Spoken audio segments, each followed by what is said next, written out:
everybody doing? Nice to say hello to you guys today on the 26th of December. Merry Christmas to all. Hope that you guys are doing great. Merry Christmas, Merry Christmas. Merry Christmas to all. Let's see if we can get people on this live. I'm doing a Q&A. Right now I'm just chilling on the back of my backyard in my home. And I'm doing a Q&A session for all of you guys. So um, right here with my dogs, just on my backyard to see what you guys are up to, see what's going on.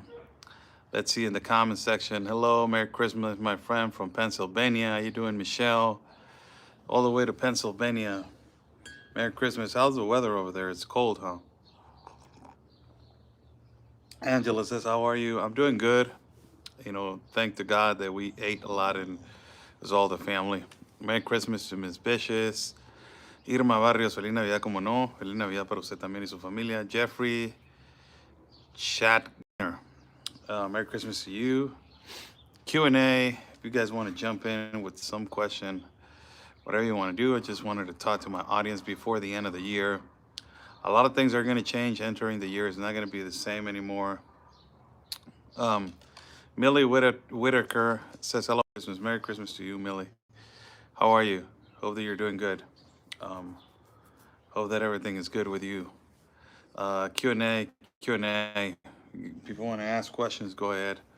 Let's see if we can share more people on this live so we can get more people on this live. And so we can chat more and conversate more about what's going on. So what's going on? Let's see if we can get people right here.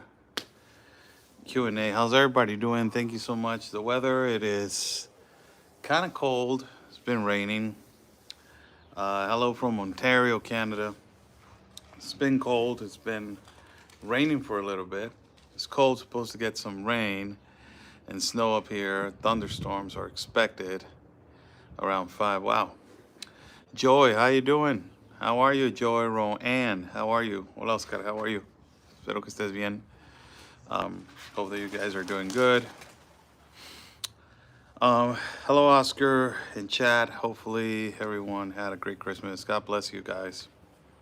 Q&A, if you guys want to ask whatever question, I'm right here if you guys want to ask it. Was a good Christmas, family. I don't know if I told you guys, but we ran out of electricity and it was all different for my mom to cook. There was no electricity in the house and in the neighborhood with my mom, but it was difficult for her to cook, but she made it like she's the best in the world. So we helped her out and everything ended up being one of the most beautiful dinners that we had in our family. What's up, you guys? What's up? What's going on? Ask me whatever you guys want to ask me. It's a Q&A session, so I don't do these ones that much. So whatever you guys want to ask, go ahead. I'm giving you guys the word for you guys to ask me whatever you want to ask me. Okay, Esther. Hey, bro. I'm a U.S. born to a Mexican mother. Anytime I bring up how the cartel situation is in Mexico, my mom gets very offended and said it's everywhere. She loves the Mexican president. Yeah. Yeah, it's the fault of the past presidents and it's the fault of the past governments. That's the justification of everybody. To just keep it going and to defend the undefendable. We're sick and tired. It has never been as bad as it is right now. It's never been as bad as it is right now. It's really bad right now. Really, really bad. Please know I pray for you every day. Oh, thank you so much. Thank you, yeah. I think one of the most great things that we did closing the year was that I was in the border with Venezuela. Feliz Navidad y próspero año nuevo. Hey, hey. Gracias, Nahual. And I was in the border with Venezuela and they got me on this huge screen in Amfest, uh, and uh, and it was my brother Ben Bergquam with Maureen Bannon that they were leading the stage with, other people, and they brought me in this, you know, into this interview, and I was in the border with Venezuela, and it's amazing because it was my brother Ben, doing the interview, and was one of the things that I can say that people were cheering, were applauding, were like yelling my name. They know the sacrifice that we have done through all these years, and all the things that we have done through all these years, has been an enormous sacrifice, putting ourselves in harm's way with all these threats, that has been happening this year. A lot of people want to get me killed. That's the reality. And it's not, I want to get censored, or, oh my God, they want to censor me. That's, for me, that's BS. The people want to get me killed.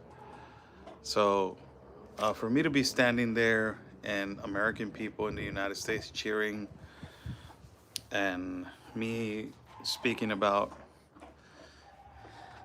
the reality of socialism and the dictators and what we are going through, it's something that it was pretty important for me, and I think that it was great, and we did a good job on, with the network, and it was good. I was proud of that moment, and proud of that situation, and proud of that particular moment that we were right there. So for me, it was, it was important, and it was something that it was that had to be done. It was in the middle of all those, in the middle of the bridge, one of the most dangerous bridges that connects to Venezuela, and that's one of the things that you had to understand to open up the topic about the dictator Maduro. You had to live it, or you had to live with those people for you to have the entitlement to, oh, Maria Corina Machado is controlled by Mossad or controlled by. Go and live the situation, man. Then you can talk to me about who's going. That's just you making assumptions out of articles in your narrative, making an assumption about the reality that these people are living and what these people are going through. And for me to be standing in the middle of this bridge, speaking about these topics, dear Lord, it's not easy, man. You need to do so. And a lot of people said, like, it's not willing, it's not, it's not worthy to risk your life. We have been doing that. A lot of people, they say that right now, they don't realize that we have been doing that for many years. And we have been risking our lives for many years. And a lot of people do not understand that this is the way that we have been working, and that we have been informing for so many years. We have been risking our lives for so many years. And multiple times God has helped me, and God has given me the opportunity to live again. It's one of those things that is one of those things that you really do not expect, from happening, because you think that you're not going to live through several situations that I have been through. All these attacks, people on social media trying to get me killed, making groups, making pages to get me killed, talking about my past, that everybody knows my past, but making stuff up about my past is just incredible. But it's not even, it's not even something that it will affect my career. Really, it does not. Everybody knows my past, and everybody knows what I have accomplished because of my past. And it's kind of like, it's nothing to be, I'm not ashamed of it. I'm embarrassed what I did, but I try to make the best of it. Everybody makes mistakes, but these people are trying to kill me. It's okay, I got used to the fact that a lot of people are full with hate and are full with anger in their hearts, and they call themselves Christians. But it's all right. I'm trying to make the best of it.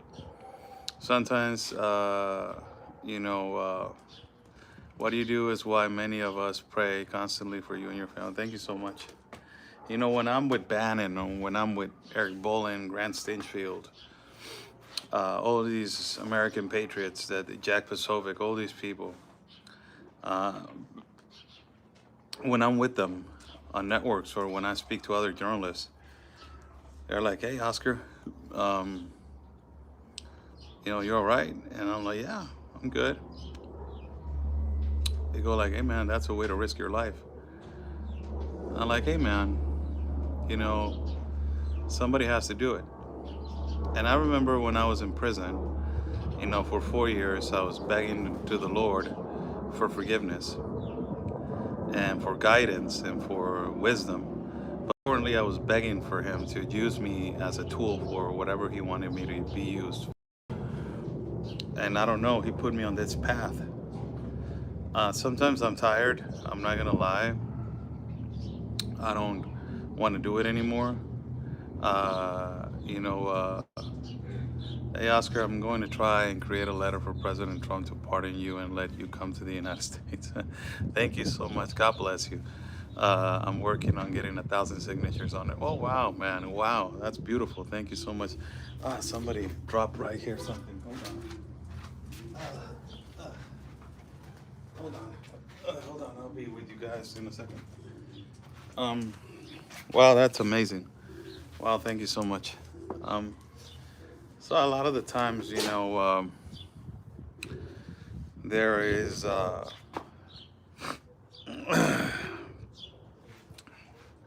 when sometimes you just want to give up and you're just tired of it. Constantly being attacked.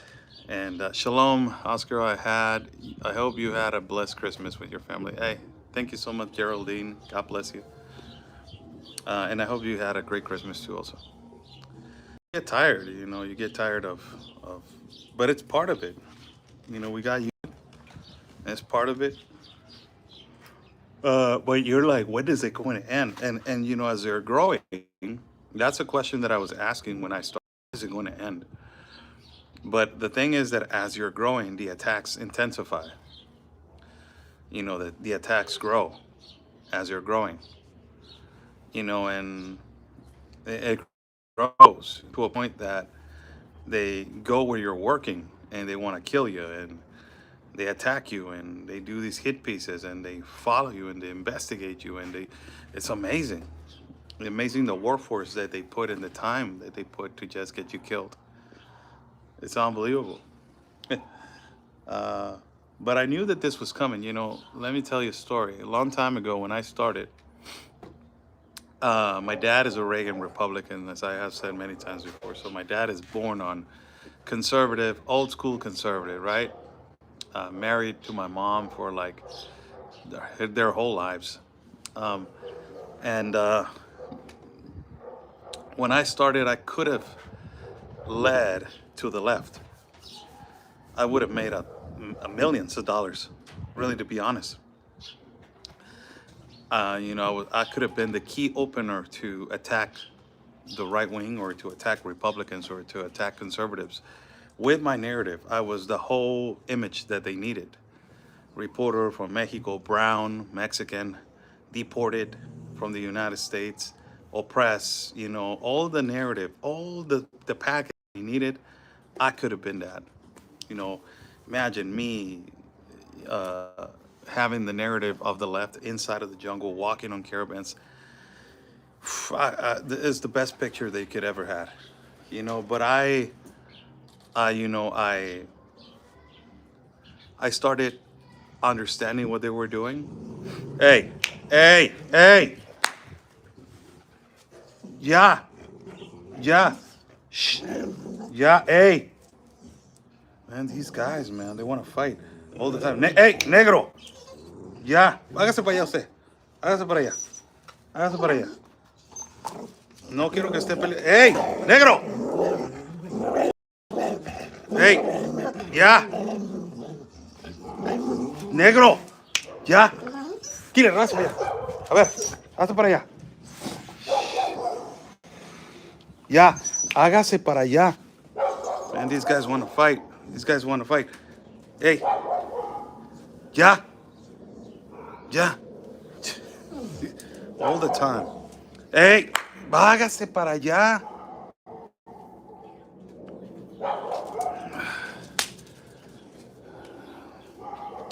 Yeah, these guys want to fight all the time. You know, so I was sorry to interrupt. Brothers want to fight. No, it's my dogs, man. It's my dogs. You know, Negro is I found him on the street. He's a cross between pit bull and Labrador and Labrador, and he's really aggressive. He's extremely aggressive. So I was telling you, as I got many offers from leftist media to come and work for them. When I started, oh man, they were raining like, man. But I said no. Immediately I said no. You know, I said that I was not interested, and that I was like, okay, being independent, because I'm not full blown. I'm not full blown conservative. I'm a libertarian. I can categorize myself as a libertarian, because a lot of the things, sometimes I don't agree with a lot of the conservatives. Sometimes I don't agree with Christian nationalists. Sometimes I don't agree with Catholic nationalists. Absolutely, I don't agree with liberals and leftists and Marxists, communist, socialists. That's the worst of the scum. So I'm in the middle. You know, I try to always have these conversations with people in the middle. So when they try to pull me in through a leftist, progressive, like far left, anarchist, I'm like, no, man. Bro, when you grow up and you start paying some bills and you understand how life works, that BS doesn't work in life. Really, it does not. So I understood that, and I said, no, I'm not going all the way far left. But I had a little, tickle in me to say, maybe I should. It's a safe pathway. Maybe I should lean left, and I will be on my safe zone. I will be safe, attacking the white people, all this oppression, all this guiltiness, all this victimization. So I said, maybe I should. At one point, it's just so safe to be there. But, God told me, no, you're wrong. That's the enemy that we should fight. That's who you have to fight. So I pulled away from the far leftists, and I stayed in my ground, and I stayed in the middle, and I started fighting against them. Not fighting fist fight, fighting media kind of type. You go over there and you spread some lies, and I go over there and I say the truth. You go over there and you pander and you broadcast about what's going on, but I go over there and I interview and I walk and I suffer the insecurity and I tell you, you're wrong. So that has been my job through all these years, to absorb the pain, maintain the pain, and then release the pain. It has been difficult, I'm not gonna lie. It has been hard and difficult. Being the Mexican in Mexico, being a Mexican in Mexico who advocates more for right-wing politics and more right-wing leaning conservative values, nowadays it's extremely difficult. Why? Because it's hard to maintain that way with the new audience, with new young kids. And it's more difficult because it is so difficult to educate them and to say, no, man, that's not the way. This is the way. And why? Why? Because everything should be for, like, they try to bring socialism into a place that, look, you're not getting free education. This should be given to you. This should be given to you in your hands. They should give, give, give. And the left has done an incredible job to do that to our youth, to make them believe that everything is free. Uh, and God is so awesome when we listen to him, isn't he? Oh my God. You know, I told you guys the experience that I had, when I went to Israel. I have been so blessed in my life. The first time I was standing in Israel, I remember when I was young, I was like 13, 14 years of age. And I remember when I was really young, growing up in a rough neighborhood and all this kind of stuff. And, it was the Holy Week in March, the crucifixion of Jesus. And I was watching a movie with my mom of the crucifixion of Jesus. And my mom and I always cry when he was tortured and all this kind of stuff. And my mom said, oh my God, it would be beautiful to be in the Holy Land, like walk through where Jesus walked and be where Jesus was, where Jesus was.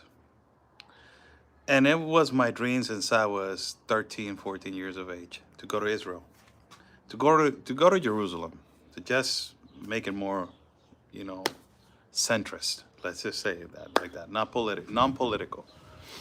And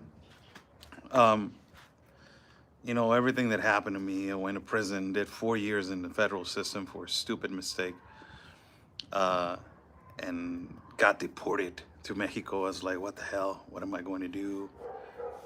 Restart, go to college again, finish your college degree, get a couple of careers here and there.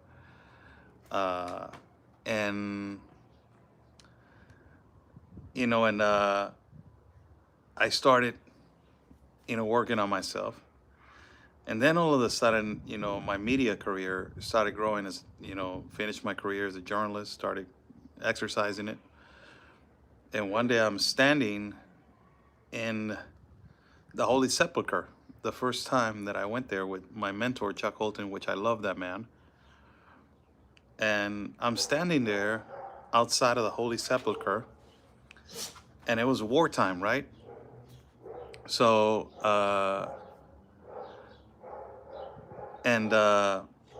so it was wartime, and ultimately,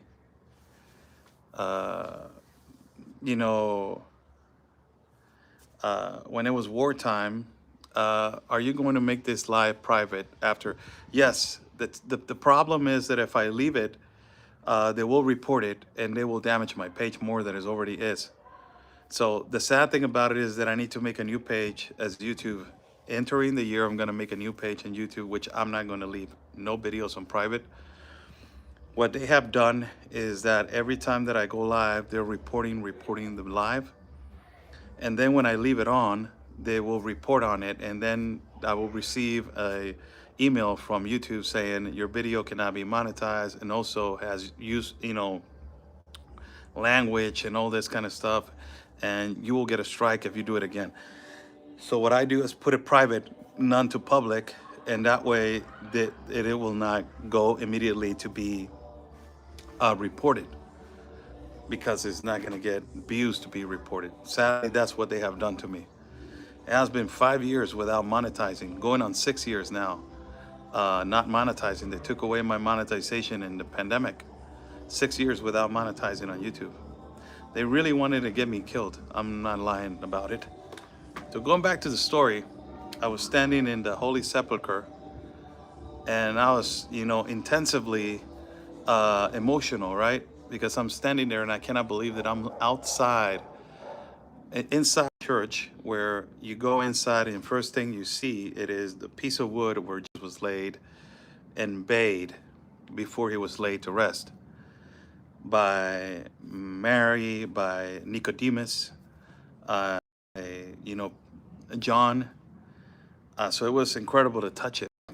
But you go in and you see a lot of things, and then you go and see the Holy Sepulchre. And then Chuck told me, Oscar is home for you. Everything is for you. And I stayed there inside of that Holy Sepulchre for like 5 minutes alone, man. It was a gift from God. Alone, 5 minutes without nobody interrupting me.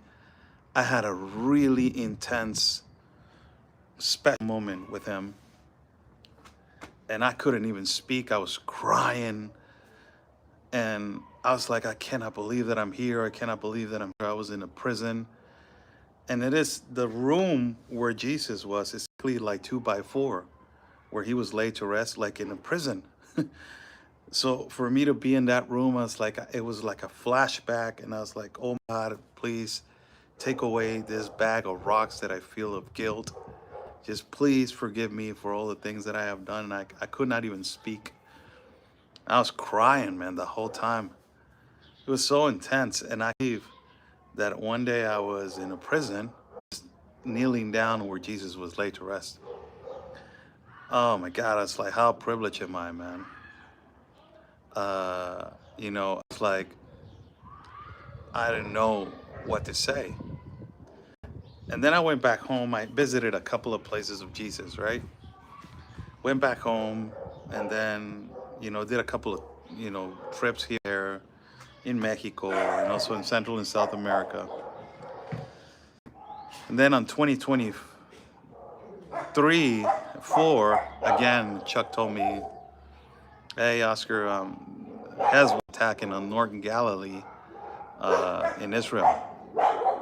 You come? And I said, oh my God, Chuck, I don't have money. I don't have money. I don't have money. I can't go, I will pray for you.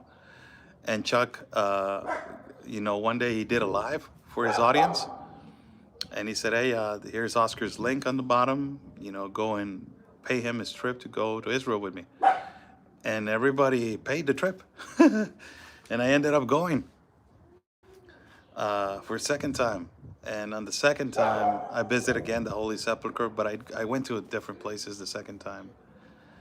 And then the third time came, and I'm so privileged, man. It's been a gift from God, and I went the third time. And then is when I went to the Garden of Gethsemane. That is the most impactful moment that I ever had in my life, spiritually, with Jesus. So I'm not gonna lie, I was a little bit, not scared. It was, when something, I was a little bit afraid. That's the word. I was afraid. Because all the sins that we carry, and I felt just an ounce of a power of him in the Garden of Gethsemane. I felt an ounce of the power that he has. And it was just like, man, I'm nothing. And it was really intense. I didn't even gotta lie. They're reporting the live. Our viewers are dropping. They're reporting the live. You guys are doing great to report my live. You guys are reporting the live. My viewers are dropping like 10, 20, 10, 20. Now it's gone up to 66. I was at 100, and you guys dropped to 66. That's what, YouTube, this page is done. It's, I understand that it's really uncomfortable what I have done through all these years on this page. But this page is literally done. There's no way to fix it. I need to start another one and grow that other one for more than, and go through all the regulations that YouTube ask you to go live, and the views and all that kind of stuff that they ask you to do. Q&A, people, if you guys want to ask a question. I've been talking a lot, so I don't know why you guys don't ask questions. You guys want to ask questions, go ahead. Go ahead for If you guys want to ask questions, go ahead. Um, those are the kind of things that us as people that we have suffered consequences. Uh, you know, when we go to a place like that, it's incredible. It's really remarkable when you go to a place like that. I'm not even gonna lie, it's incredible. It's remarkable. That's the word. I am not going to not even lie about it. But I feel that it's time for a change. Entering the year, we're having a lot of plans. One of the plans that I'm having it is to finish the book, sell the book on January, start speaking on public venues, and grow as much as we can on speaking on public venues. And that's one of the things that I believe strongly that we are going to accomplish a lot. And don't give up, Oscar. God is in control. No. Oscar, instead of a week as a president of Mexico, what is your 100-day plan for Mexico to be? No. Come on, man. That's 100 days. Oscar, what do you think about American involvement with Venezuela? I'm not a Venezuelan. I have suffered the consequences with Venezuelan people. They're incredible people. It was a fraction of bad people that came into the United States to make a bad name out of them. But they're incredible, talented, hardworking people. Beautiful customs, beautiful people, beautiful country. One of the most richest countries in the world. It's more richer than Qatar, than all these places in oil. Imagine that. Of course, oil, Exxon, Mobil, all these companies that were expropriated by Chavez and all this kind of stuff. Uh, the United States wants that back. But more than that is the narco-terrorism, the regime that people are suffering. And I will dare myself to say this. When you ask a Venezuelan about that, they will tell you, we don't care if it is an invasion that happens or, something that the United States intervenes inside of our country. We are up to our necks. We cannot handle this anymore. We're done. Like, it's really bad. It's really bad what we're going through. And the Venezuelans are basically asking to this regime to end. Now, should the United States get involved? I don't think putting American lives in a foreign country should be a place to, and should be a political, and should be a first America first interest. But if you, let me just say, but there's always a but. But if you remove Maduro from South America, you will have an immediate stability in the whole continent. That is the seed of socialism, the seed of contamination of a dictator, and the seed of destruction to the whole continent, and the seed of contamination, through the north of the continent. So it's a win-win for the United States. International exportation, importation, business, oil, renovation of a country with Venezuelan citizens. The people of Venezuela are going to return home. You're going to see by the millions going back. Not by the thousands. You're going to see by the millions going back, investing in their country. Look what happened to El Salvador. It's exactly like that. It will happen something like that. And you will have people investing, international investors, business, banks, all this kind of stuff. It's going to change the world. And I believe that there's always a win-win situation with that. Obviously, the Venezuelan people are tired of it. They have lost family members. They have lost sons, children, women through this reason. They don't want to continue like that. They're suffering, man. It's difficult to live. Professionals with careers that make $3 a month. You got to be kidding me with that. It's you cannot live like that. It's a crisis, and this guy blames everything on the embargo, on the sanctions, like Cuba. So I have asked so many times, okay, remove the embargo and remove the sanctions. Will Maduro leave if you do that? And he's not going to leave. Of course, he's going to stay more, and he's going to try to be a dictator. Uh, so that's what I think. Oscar, what do you think about American? Okay. Question: instead of 1 week as president of Mexico, what is your 100-day plan for Mexico as president? 100 days, that's too much, man. I don't have the capability of what I told you the other day. I think that I will have, if I had a 100-day plan, I immediately get to work, and I will have immediate with leaders of the world. That should be like like Trump did. Trump immediately talked to the guy from Thailand, the guy from Korea, the guy from Japan, get them over here and grow, and an investment.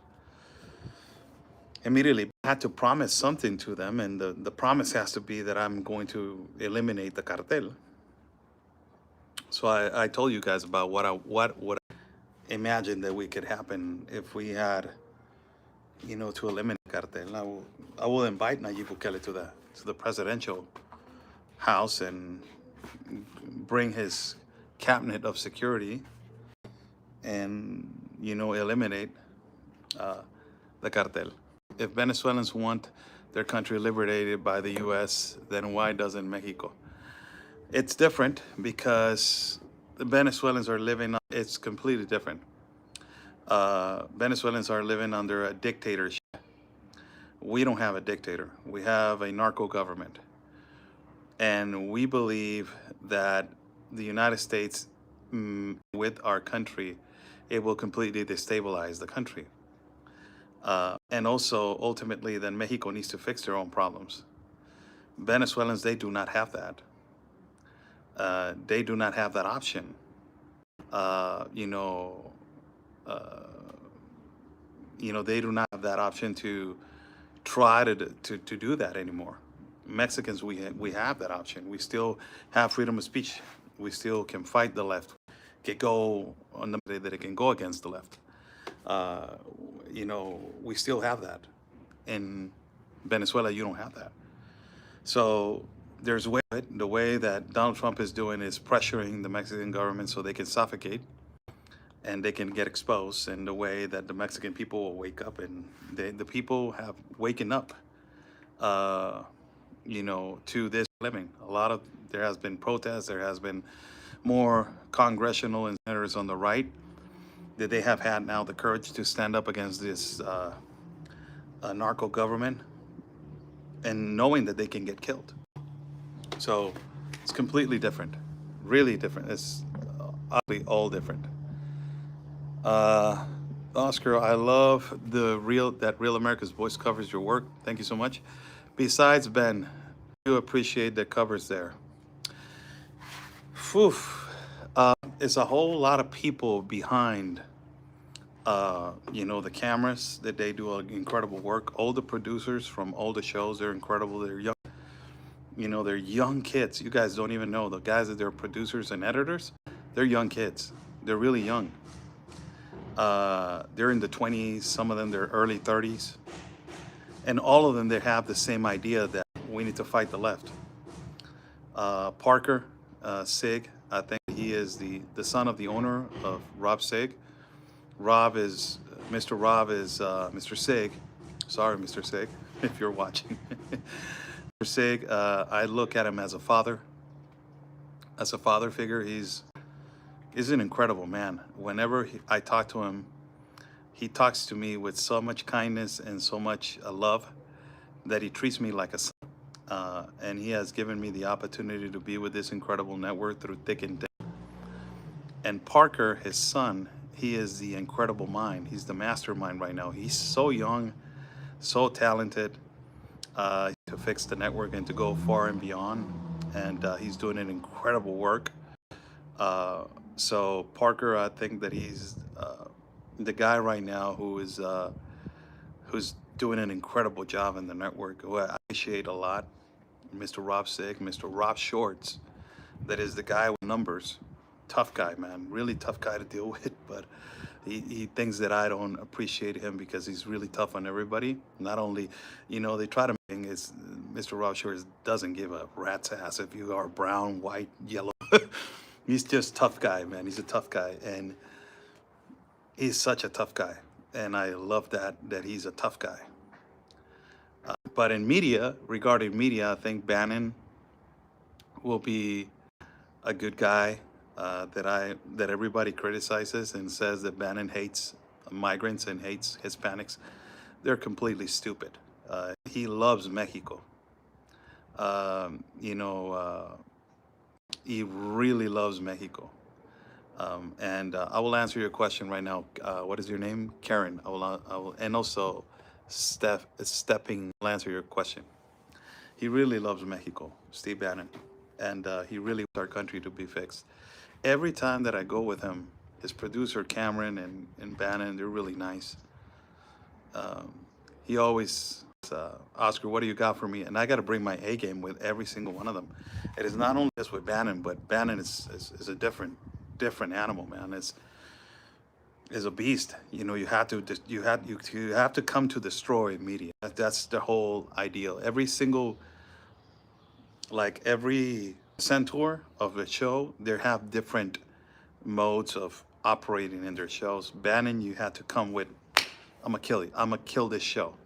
I'm the killer instinct. Like I'm Sub-Zero in Mortal Kombat. Like you have to come with that idea that you're gonna kill it. When you go to Grant Stinchfield, it is about almost the same mythology, but is more on the statistical side. Grant is a guy that is a tough guy. He doesn't hold back, but he's of give me numbers, give me stats, give me reality of show me, and he's a really tough guy, and he's an incredible guy. My dad is a fan of Grant Stinchfield. I sent him a message, and I said, hey, Grant, my dad is a Reagan Republican, old school Republican, but he's a fan of yours, man. Oh, Oscar, I need to send him a Stinchfield Army t-shirt, and I'm like, hey, okay, all right. He's an incredible guy. Eric Bowling, he's phenomenal. Man, that guy, he's so cool, man. Those guys that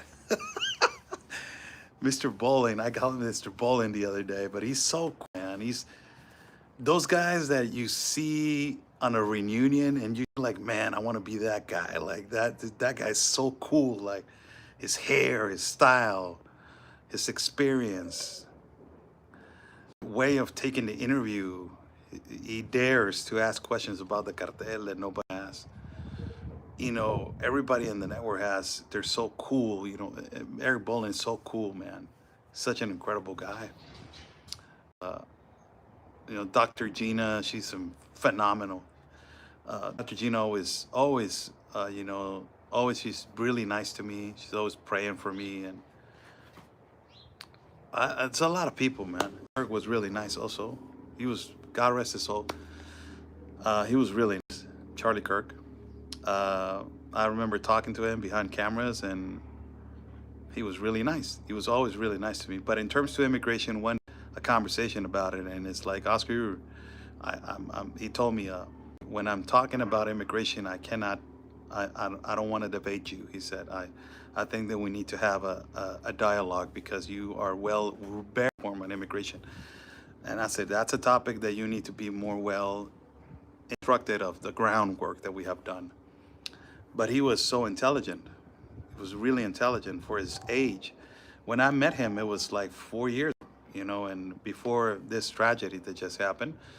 And first time I spoke with him, I was with Ben in, I don't remember where we were. And backstage, he's like, hey, I'm here with Oscar Blue. And I want him. He's a Mexican journalist. He's with us, and he was really nice and he was really polite. Hey, Oscar, what's up? And hey, what's up, Charlie? Hey, nice to meet you, man. Doing incredible work. And he said, hey, Oscar, just be careful with your life. Against Den, and I'll be praying for you. And he was really nice, man. He was a really nice man. Jack Pasovic, also, he's extremely intelligent. Funny, by the way. A lot of people look at Jack as a really serious guy because his shows are really serious topics of worldwide topics.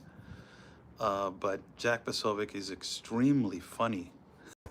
He's really funny guy, and handsome. Man. He's I saw him at those kind of guys that you're like, man, I wish that I had your looks. Like this, tall, Polish, green eyes, whatever he has. He has the whole package, man.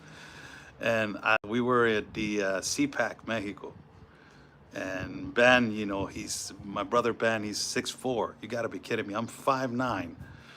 So it's like way up here all the time. It's a massive difference when we're together. And Jack went by behind us and he just did this on the tap, and I just looked like, hey, what's going on, brother? And he's tall, also, and it's like, oh no, go to work. And I'm like, yeah, it's a really nice guy.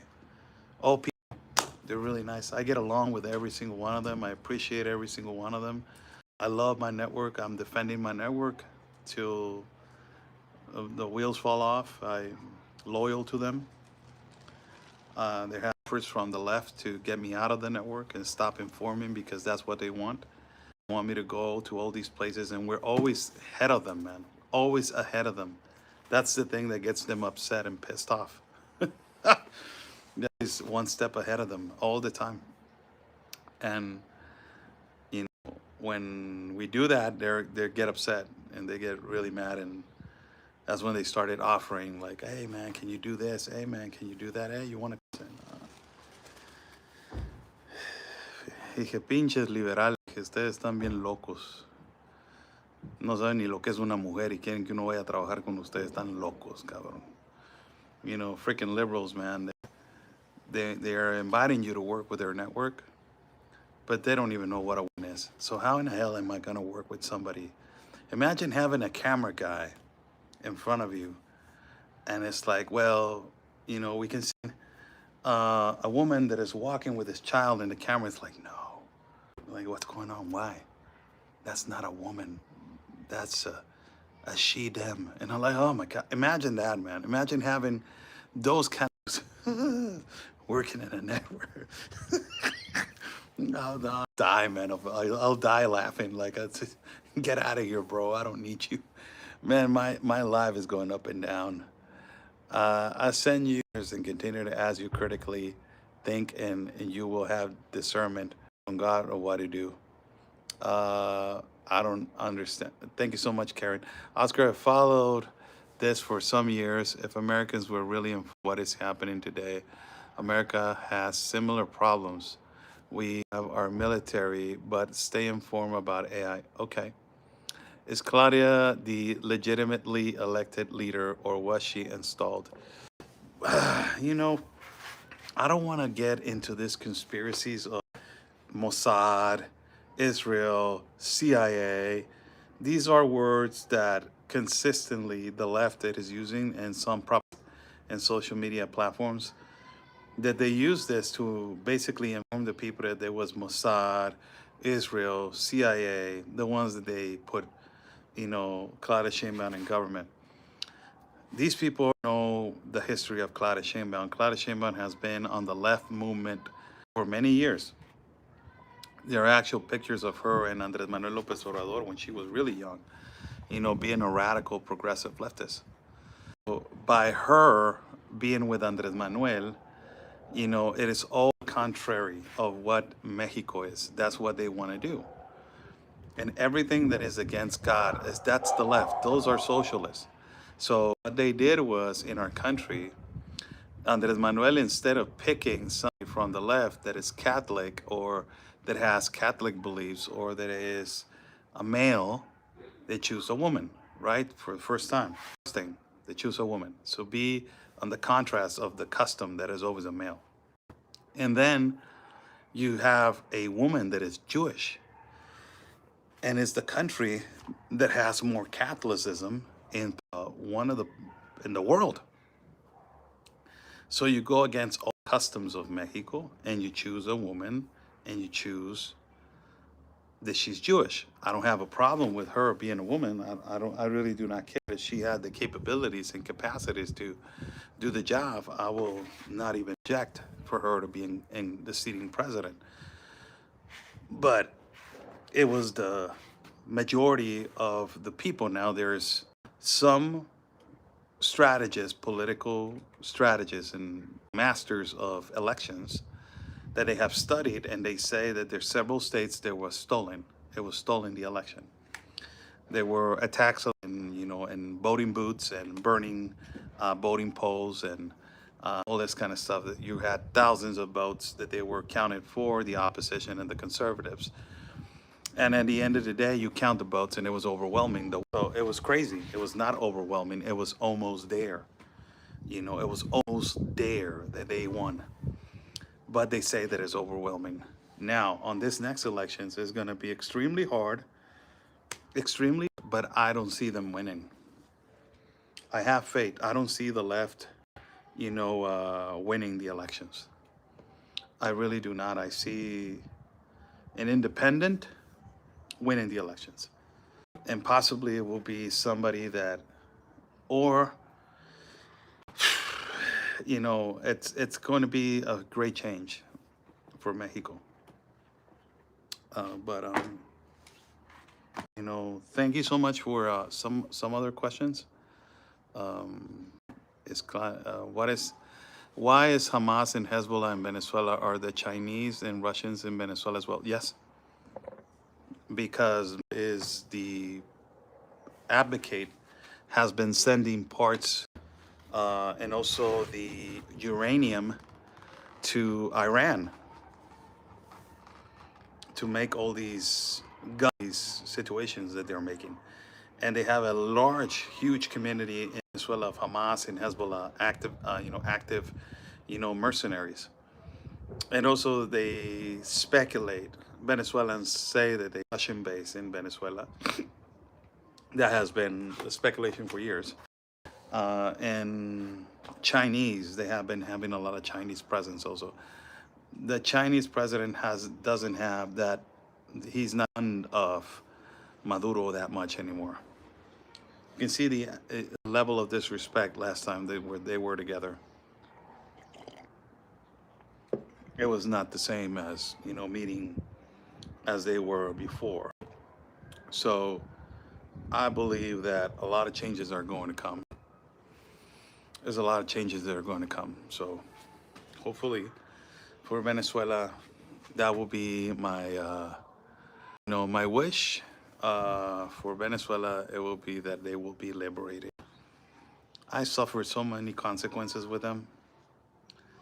When you see them die, it is something that is, you don't want to see nobody die, but when you see specifically that entity, so many of those people die, those memories are stuck in my mind and they're never leaving. The screaming of the kids when you're in the middle of the jungle, still it is a nightmare. And it's a rewind cassette every day in my mind.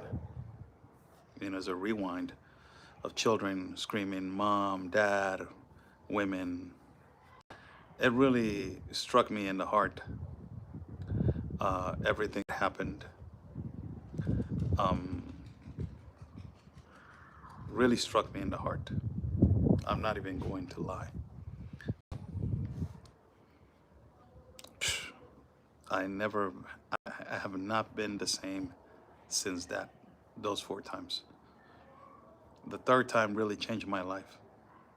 Second, third time really changed my life. I have never been the same. How is Mexico doing with the push for AI? On what grounds? Artificial intelligence on what grounds? There's a lot of AI now, so I need what grounds? Yeah, I've never been the same. ever again. And it is not going to be the same ever again. Never the same. I'm being honest, it's never going to be the same. It's not going to be the same ever again. Everything has changed. My perspective on life, it is completely different after those 4 times. Everything has changed. It is like a torture in the heart every time that I remember that, because I could not believe what an evil government will do to innocent people. I was like, wow, life is worth nothing for these people. And they're human beings, man, whether you see them as they're invaders, don't call them migrants, they're human beings, man. Yeah, they're doing things that they are incorrect, and some of them are doing bad things, but you know, the ones that they're criminals, you know, arrest them, get them into, you know, where they have to be, and that's it. But the ones that they're innocent, what do you want me to do with them, man? Like, you want me to, no, I'm not that kind of human being, man. I'm not that kind. Like, I'm not that guy. I'm sorry, I'm not. So disappoint you, but I'm not that guy. You know, I cannot do that. I cannot be a guy that says, you know, die is your fault. Like, I cannot do that. Merry Christmas to you and your family, Oscar. God bless you. This in your prayers. Praise God. Hey, buy me a coffee is right there. If you guys want to support me for the next trip, we're saving up a little bit for the next trip. Don't be sorry for being good human being. Thank you so much. I'm trying to save to go with Chuck to a war entering the year. Also, we're to the borders of Brazil to inform of what's going on with the dictator Maduro. We're trying to do a bunch of trips, but I don't think that I have the possibility to do so. So if you guys have it in your heart, go outside and there's the link right there on my page. Whatever you guys will contribute, that will be great appreciated. More questions before I go? 58 minutes going into this live, talking to you from the backyard of my house with my dogs. Then my dogs, de Échale Ganas, Manito. Saludos. ¿Eres de Venezuela, mi hermano? José GK. ¿Eres de utilizaste manitos, es que no sé si eres de Venezuela, eso lo usan mucho los venezolanos. No sé si eres de Venezuela, mi hermano. Right here in the backyard with my dogs. Just chilling on the 26th. I gotta fix the room right now. Got a mess. So I'm at what the white people call it, a power nap. A power nap, and then I am after that I'm going to just take it easy, man. This page is so censored. When I used to do lives on YouTube, it was like 3,000 and 4,000 people. And that was an easy night, you know, but now it's 55 people like right now. It's just incredible what they have done to me. So I need another page and go to another channel and start doing that. Growing one, then growing the other one. That's the only way that we can change what's going on.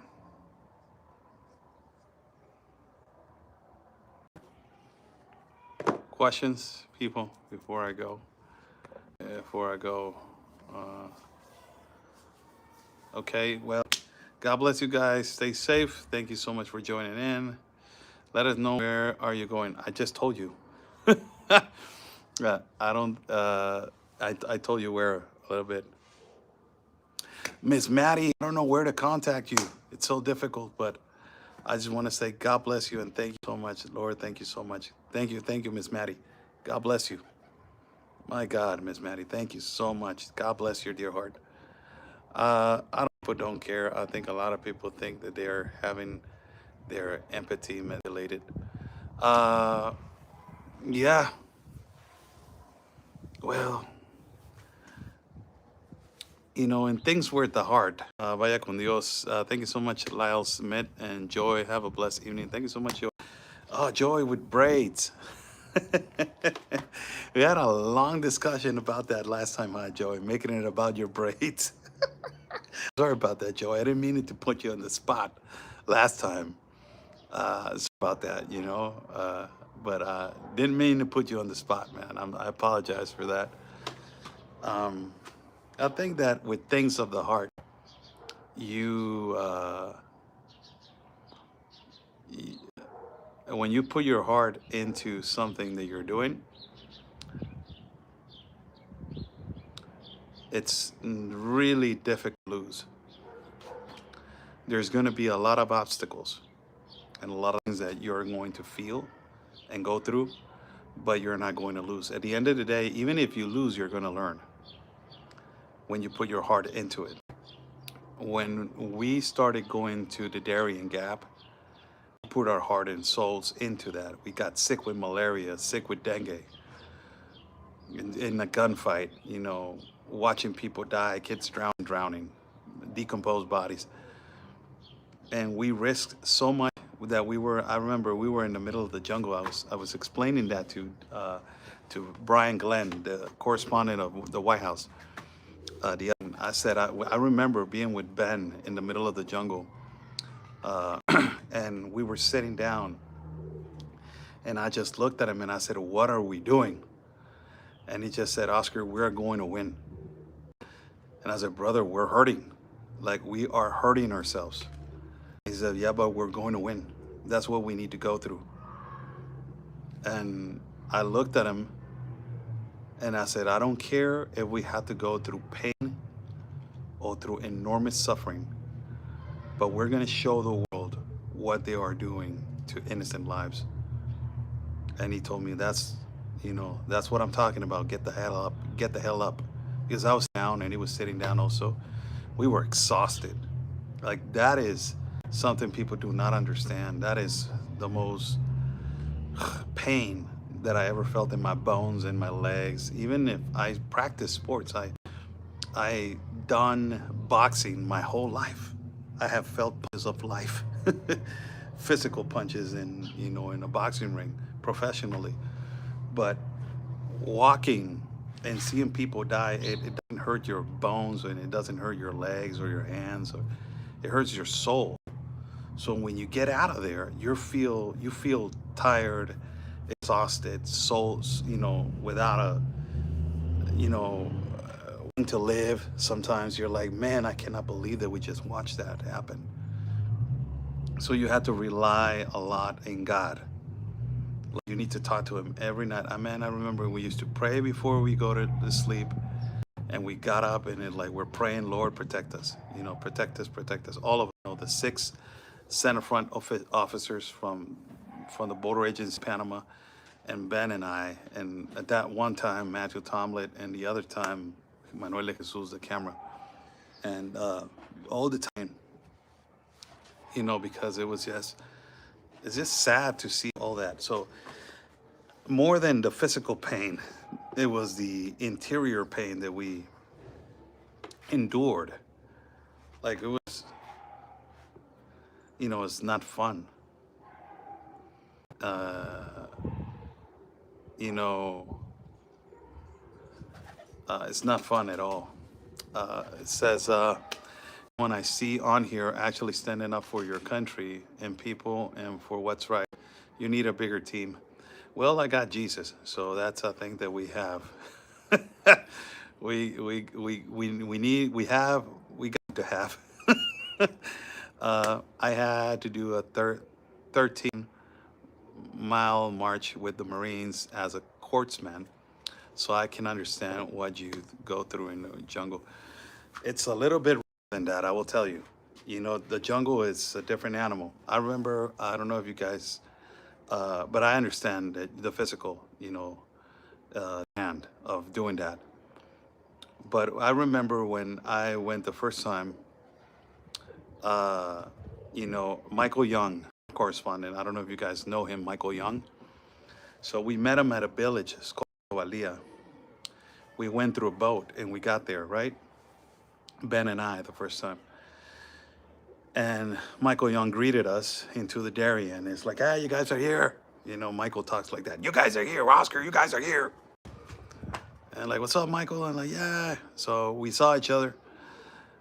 All of a sudden, on one day before we went into the Darien, we saw the Lieutenant Guerra.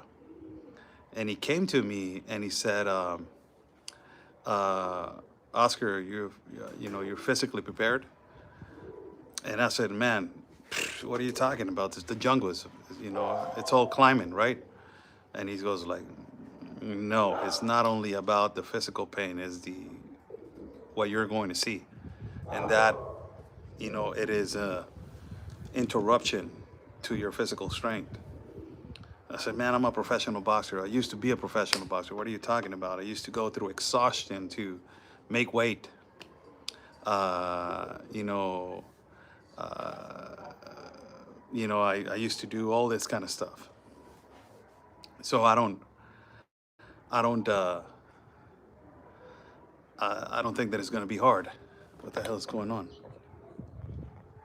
What's up with the color of the screen? Hold on, guys. What is up with this, man? Hold on, guys. What's up with this, man?